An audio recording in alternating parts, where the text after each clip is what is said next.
Isa pong malakas na palakpak para sa ating Panginoon. Hallelujah! Yung mas malakas po para sa ating Panginoon. Hallelujah!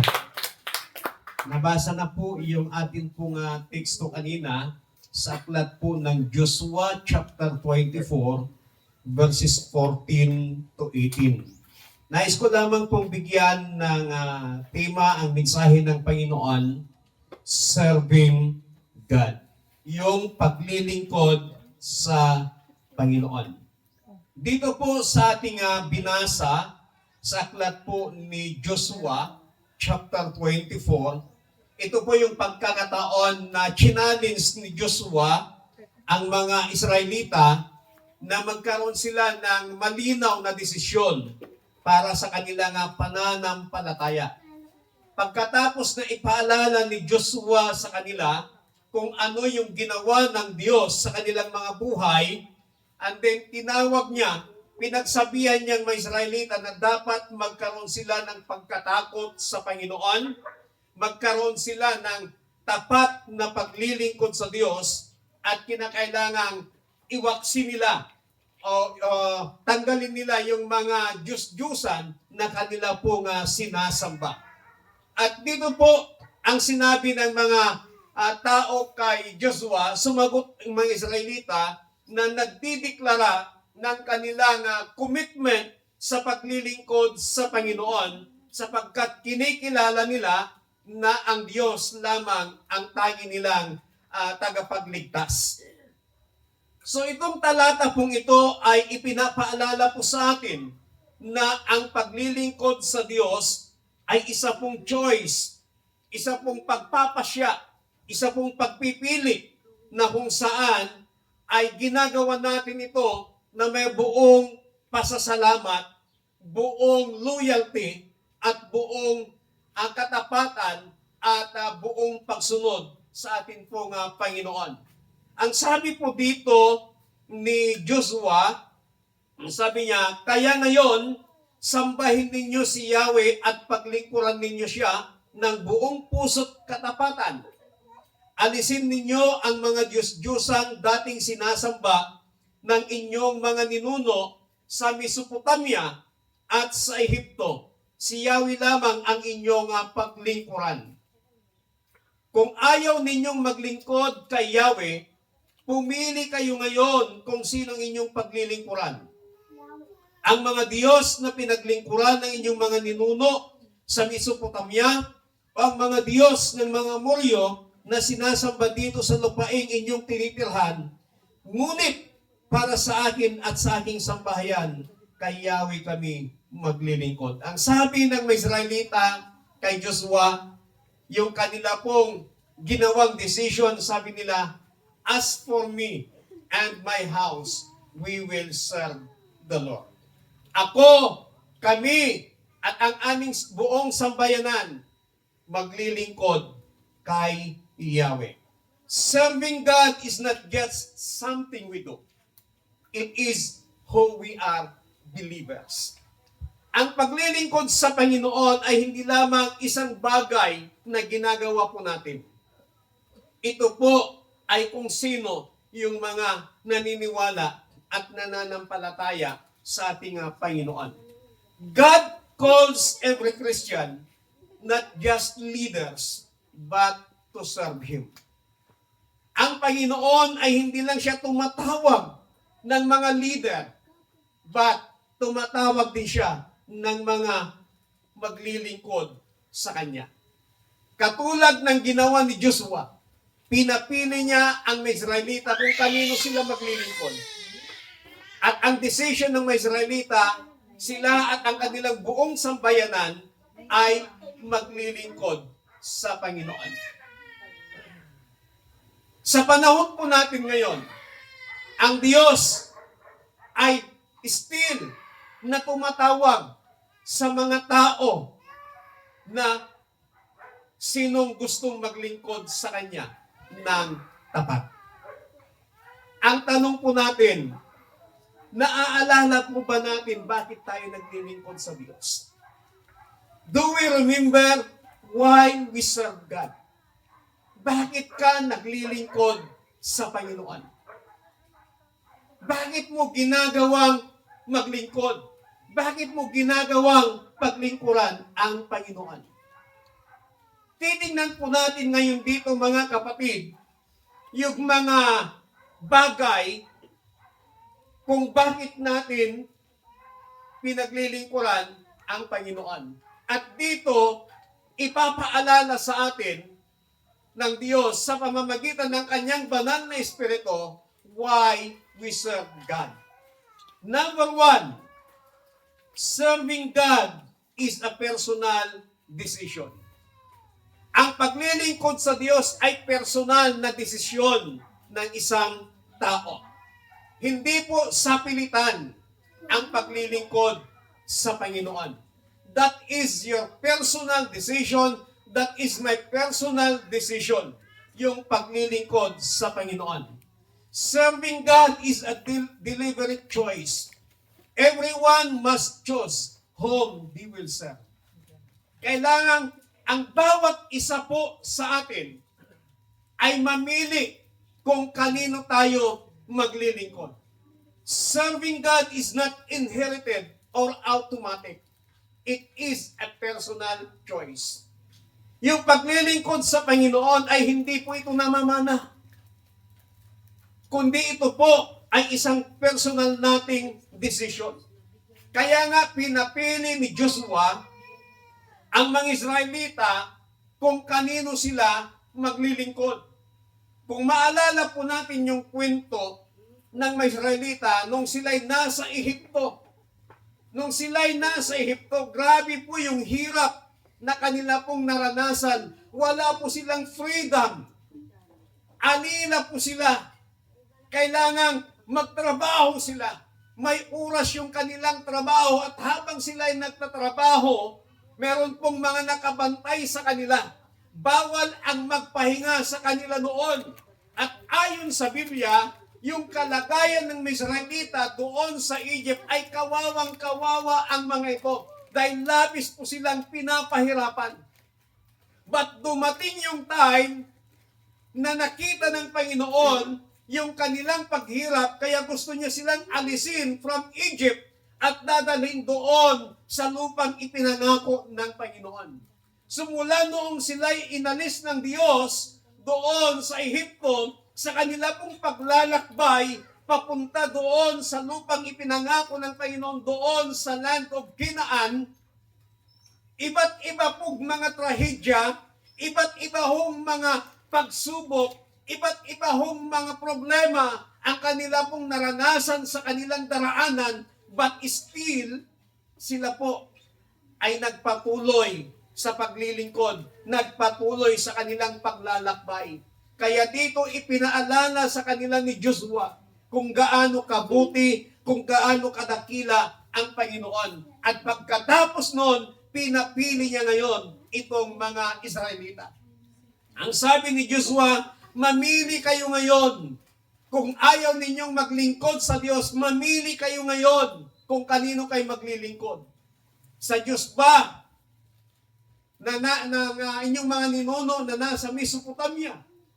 Ang ibig sabihin yung mga hindi tunay na Diyos.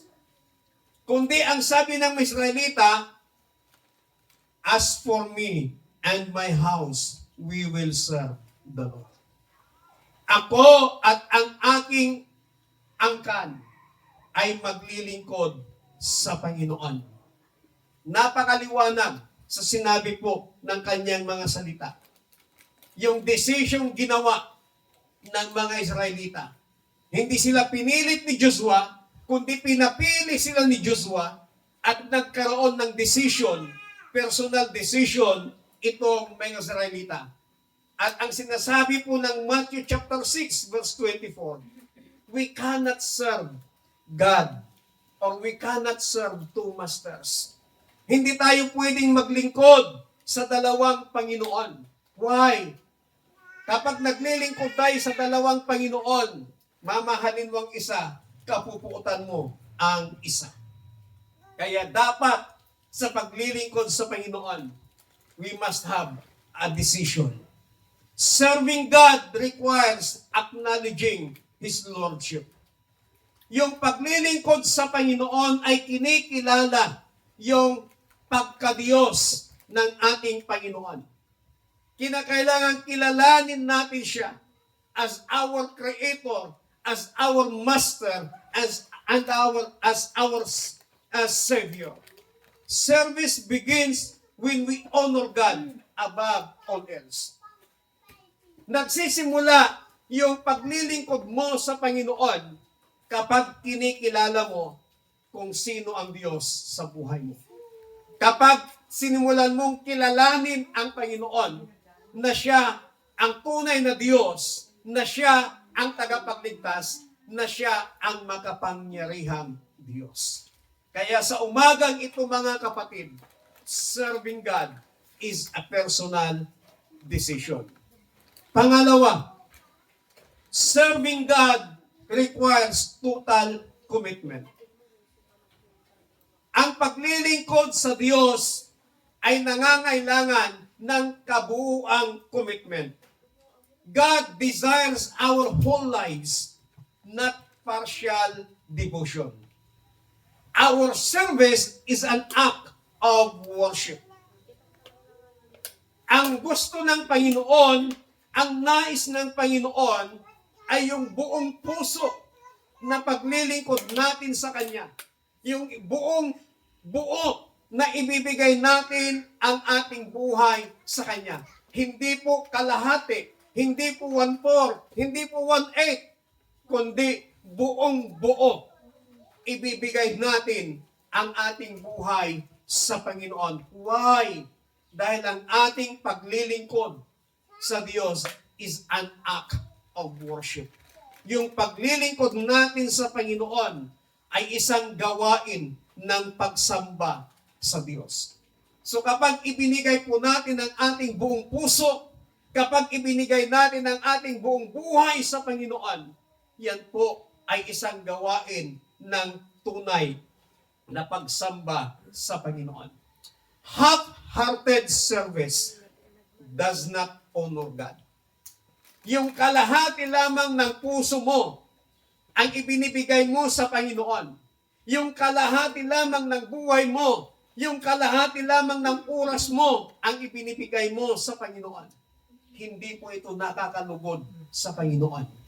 Ang gusto ng Panginoon, buong buo ng ating buhay, buong buo ng ating puso. Ibigay natin sa Panginoon, then diyan natin mapaparangalan at diyan malulugod ang ating Panginoon sa ating mga buhay. God desires our commitment and willingness to obey. Surrender is a daily decision, not a one-time act. Ninanais ng Panginoon yung ating pagsunod sa Kanya. If we serve God, are you willing to obey God? Kung maglilingkod ka sa Diyos, desidido ka pang sumunod sa Panginoon. Surrender is a daily decision. Bawat araw, nagkakaroon tayo ng decision ng pagsuko ng ating buhay sa Panginoon. Because God wants surrendered servants, not occasional servants. Gusto ng Panginoon yung mga naisuko yung kanilang buhay sa Diyos. Hindi lamang yung mga occasional na Kristiyano. Hindi lamang yung mga occasional na manggagawa. Hindi lamang yung occasional na mananampalataya. But God wants surrendered life. Kaya kung ikaw ay willing na maglingkod sa Panginoon, dapat willing din tayo sumunod sa gusto ng ating Panginoon. Bakit tayo naglilingkod sa Diyos? Bakit nandito ka na naglilingkod sa Panginoon? Because serving God requires total commitment. Pangatlo, Serving God is motivated by love. Bakit ka naglilingkod sa Diyos? Ano bang dahilan? Bakit ka naglilingkod sa Diyos? Naglilingkod ka ba sa Diyos because may natatanggap ka? Naglilingkod ka lamang ba sa Diyos dahil nakikinabang ka? Naglilingkod ka lamang ba sa Diyos dahil may tinatanggap kang material na bagay? O naglilingkod ka sa Diyos dahil mahal mo ang Panginoon? Serving God is motivated by love. Love inspires obedience. Love for God produces obedience. Kung mahal mo ang Panginoon, kaya ka naglilingkod. Not just because of material things. Amen? Amen. Naglilingkod ka ba sa Panginoon dahil may tinatanggap kang bigas? Pag wala ka nang natatanggap, ayaw mo nang maglingkod sa Panginoon. Nakakalungkot, marami pong mga mananampalataya, marami pong mga tao ngayon that they are serving God because of material things. Not because of love. Kasi kung mahal natin ang Panginoon, kung mahal mo ang Diyos, meron at wala kang matatanggap, meron at wala kang tinatanggap na material na bagay, maglilingkod ka sa Panginoon kasi mahal mo ang Panginoon. Amen. Katulad na lamang yan sa pagmamahal natin sa tao, na kahit anuman yung status ng buhay ng taong yan, basta mahal mo yan, hindi mo iiwanan. Kahit pa nga against ang buong pamilya mo sa taong yan, ipaglalaban mo kasi mahal mo yung taong yan. Ganon din sana yung pagmamahal natin sa Panginoon. Amen. Na kahit sinong Poncio Pilato ang magbawal sa iyo, kahit sinong Poncio Pilato ang humadlang sa iyo sa paglilingkod mo sa Panginoon, at dahil mahal mo ang Diyos, walang sinumang makakapigil sa iyo na maglingkod sa Panginoon. If your service to God is motivated by love, kapatid, you are produces self-service or selfless service. Ang paglilingkod sa Panginoon, kapag ang motibasyon mo ay pag-ibig sa Diyos, at ang pag-ibig na yan ay nagbubunga ng selfless service o yung hindi makasariling paglilingkod. Anong ibig sabihin ng hindi makasariling paglilingkod? Hindi lamang yung puro ikaw na lang. Puro ikaw. Gusto mo ikaw lagi ang makasariling paglilingkod. Gusto mo laging nababanggit ang pangalan mo. Gusto mo laging ikaw yung bida sa lahat ng bagay. Kapatid, hindi ka si Jollibee. Amen. Sabihin mo ang katabi mo, hindi ikaw si Jollibee. Hindi ikaw si Jollibee. Ibig sabihin, pag si Jollibee, hindi ikaw yung bida-bida. Hindi ikaw si Bida-Bida. Dapat ang laging bida sa paglilingkod natin sa Panginoon, walang iba kundi ang ating Panginoong Diyos. Dapat ang motibasyon ng ating paglilingkod sa Diyos, it is our love, our passion to God. Kapag sinabi natin love, ang daming definition. Sabi nila, love is blind. But hindi po ako naniniwala na love is blind. Hindi po bulag ang pag-ibig. But the lover is blind. Love is not blind, but the lover is blind. Yung nagmamahal ang bulag, hindi yung pagmamahal. Bakit? God is love. Ang pinagmulan ng love ay ang Panginoon. Kaya kung ang motibasyon ng ating paglilingkod sa Diyos ay love, then love brings joy in service. Na sa paglilingkod mo sa Panginoon, ay nagbubunga ito ng kagalakan. Yung paglilingkod mo sa Panginoon, ay hindi ito isang bigatin sa iyo. Hindi nakaka-stress ang paglilingkod sa Panginoon. Serving God ay nakaka-enjoy. Amen. Sabihin nga natin, nakaka-enjoy Nakaka-enjoy. ang maglingkod sa Diyos. Ang maglingkod sa Diyos. Palagpakan natin ang Panginoon.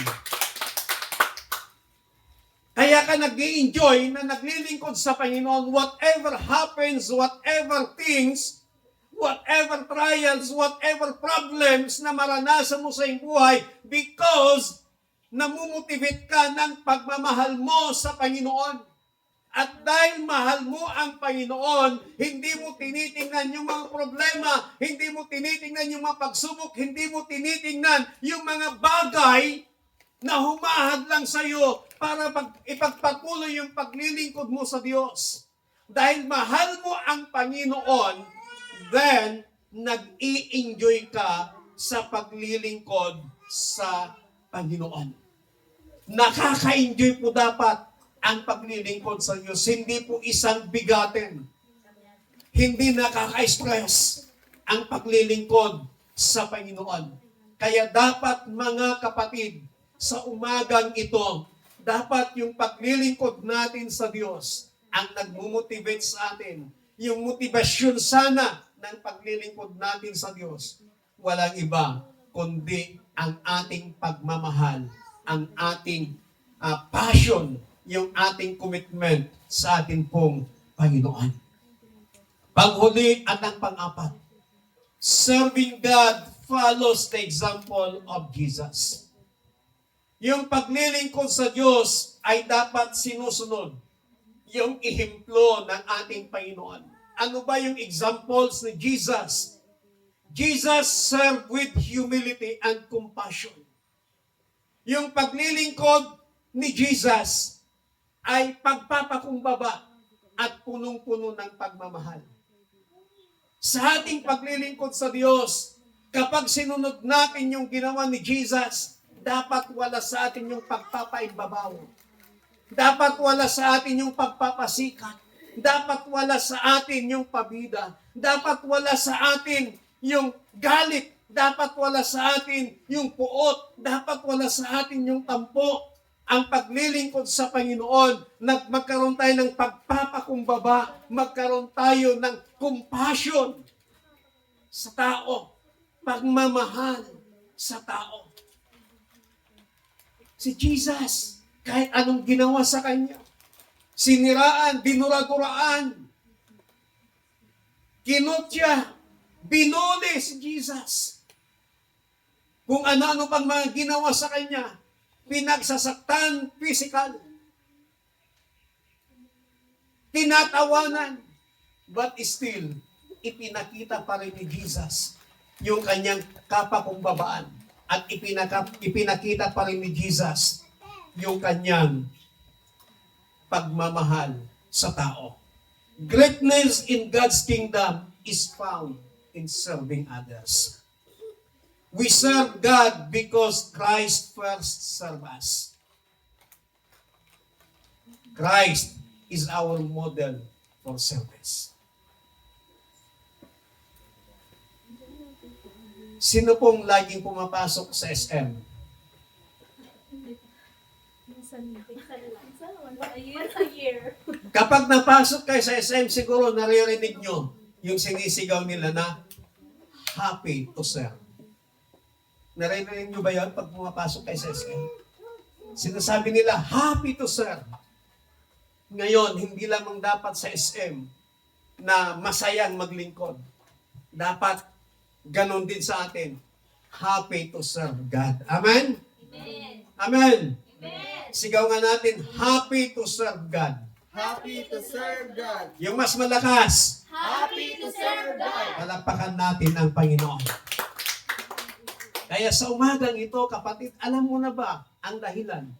Bakit ka naglilingkod sa Diyos? Why you serve God? Alam na ho ba natin? Bakit nandito ka? Instead na nandun ka lang sa bahay, sana nakatambay, nakahilata, nahiga. Ang daming mga trabaho, ang daming mga labay, ang daming mga hugasin, andun ka sana sa loob ng iyong tahanan. Pero bakit nandito ka ngayon na naglilingkod, sumasamba sa Panginoon? So sana maalala natin kung bakit tayo naglilingkod sa Panginoon. Serving God is a personal decision. Serving God requires total commitment. Serving God is motivated by love. And serving God follows the example of Jesus. We must make the decision today to serve the Lord wholeheartedly. And when we serve God, we discover the purpose for which we were created. Kapag tayo naglilingkod sa Panginoon, makikita at madidiscover po natin yung layunin ng Diyos, bakit ikaw at ako ay Kanya pong nilikha. Tayo nga po lahat ay tumayo.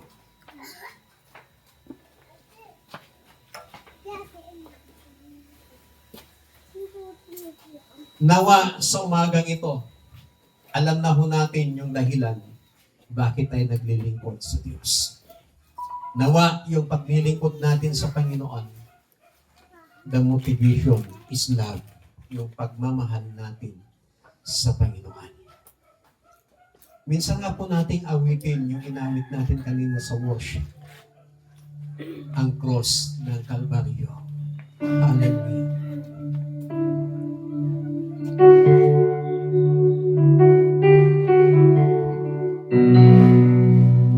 Hallelujah.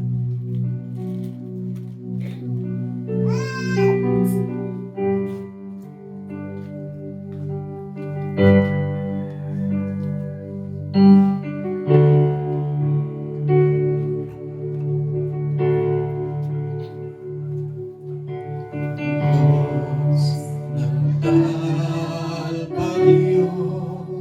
Ang siyang alaala ng pag-ibig mo, lahat ay iyong pasan, pagdaragdag kabiguan. Ikaw ay nagwagi, ako'y malayo na sa'yo. Ang papuri, di na ikamatayan, sa bangin walang hanggan.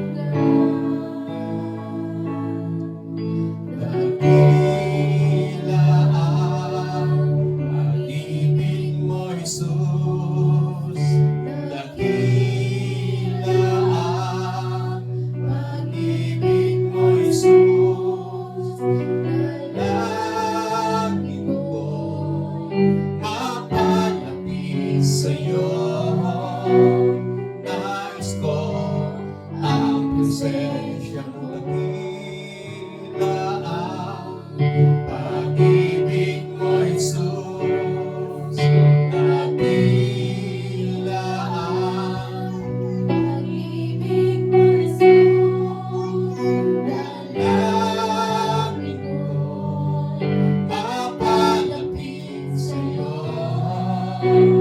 nais ko ang presensya mo. Hallelujah. Hallelujah. Panginoon, salamat dahil muli mo kaming pinalalahanan kung bakit kami naglilingkod sa inyo. Lord, salamat dahil sa love. Ang aking panalangin, Panginoon, patuloy mong pag-ibayuhin yung love na yan sa aming mga puso. Yung pagmamahal namin sa iyo, Panginoon. Yung love namin sa iyo, yun yung magmumotivate sa amin upang kami ay patuloy na maglingkod sa inyo. Na hindi dahil sa mga material na bagay, hindi dahil sa mga tinatanggap naming material na bagay kung kami bakit naglilingkod sa inyo, kundi bakit maglilingkuran ka namin, Panginoon, because we love you. Lord, patuloy mong pag-ibayuhin, patuloy mong pagniningin, patuloy mong pag-apuyin yung pagmamahal namin sa iyo mula sa oras na ito. Upang sa ganon, Panginoon, kapag love ang motibasyon ng aming paglilingkod sa inyo, it will produces joy. It will produces selfless service to others, O God. Maraming salamat, Panginoon. Maraming salamat sa love na yan na pag-aapuyin mo sa aming mga puso. Thank you, Lord, sapagkat ikaw ang unang nagpakita ng pagmamahal sa amin. Hindi man namin matapatan ang pagmamahal na ginawa mo sa amin, Lord. But sa umagang ito, precious Holy Spirit, pag-apuyin mo yung pagmamahal namin sa iyo, Panginoon, upang sa ganon, makapagpatuloy kami na maglingkod sa inyo ng may katapatan, ng may kagalakan, ng may kapakumbabaang loob, at ng may buong pagsunod sa inyo. Salamat, Panginoon, sa inyong mga salita. Precious Holy Spirit, patuloy kang kumilos, patuloy kang mangusap sa puso ng bawat isa. Salamat po ng marami. In Jesus Christ, mighty name we pray. Amen. Palakpakan po natin ang